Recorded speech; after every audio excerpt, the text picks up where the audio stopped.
guys, ako nga pala si Charlie. Ngayong video naman guys, tuturuan ko kayo kung paano mag-install ng Knives Out sa mga PC natin. Pero bago ang lahat, kung di ka pa nakapag-subscribe sa channel, kaya mag-subscribe ka na. And pakilike na rin ang video na to. So yun guys, simulan natin.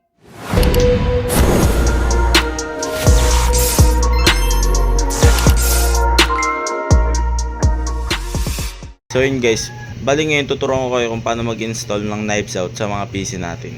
Una, open lang muna natin tong Google Chrome. Tapos type natin dito NetEase. Yan, NetEase. Tapos enter. Then itong NetEase Games, buksan nyo lang yan.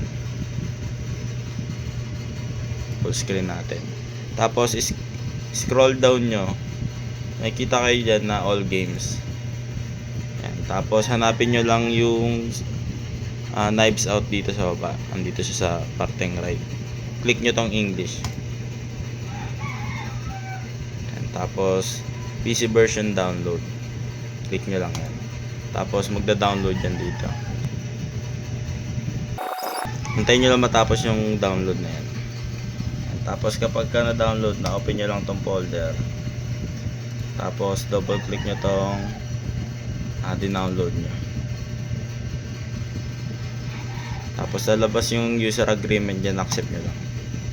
Tapos before pala tayo mag-install, mag-create muna tayo ng folder kung saan natin ito ilalagay. Bali sa akin ilalagay ko ito sa documents. New folder, tapos type nyo Knives Out. Enter. Tapos balik ulit tayo dito sa unahan. Balik i-click nyo pala itong folder. Tapos hanapin nyo yung documents or kung saan nyo ilalagay yung Knives Out. Sa akin sa documents. Okay nyo. Tapos install.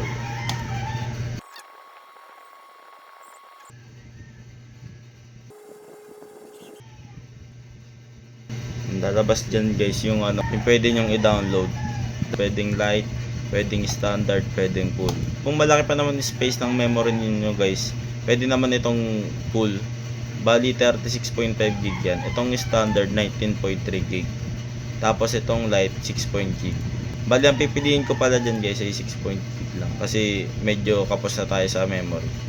Bali pag nakapili na kayo guys, download nyo na. Antayin nyo na lang matapos yan. Mamaya lalabas dyan kung ilang gig yung ida-download nyo. Lalabas nga pala yung icons na to guys. Pwesto nyo na lang. And pagtapos nyan guys, lalabas na kung ilan yung gig yung ida-download ninyo. 6.5 gig. Saglit lang yan guys. Mamaya balikan natin. So yun guys, tapos na natin siya i-download. Testing natin kung gumagana.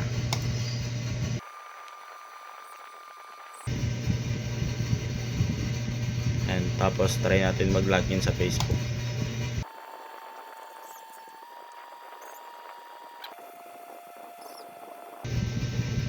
So yun guys, gumagana na siya.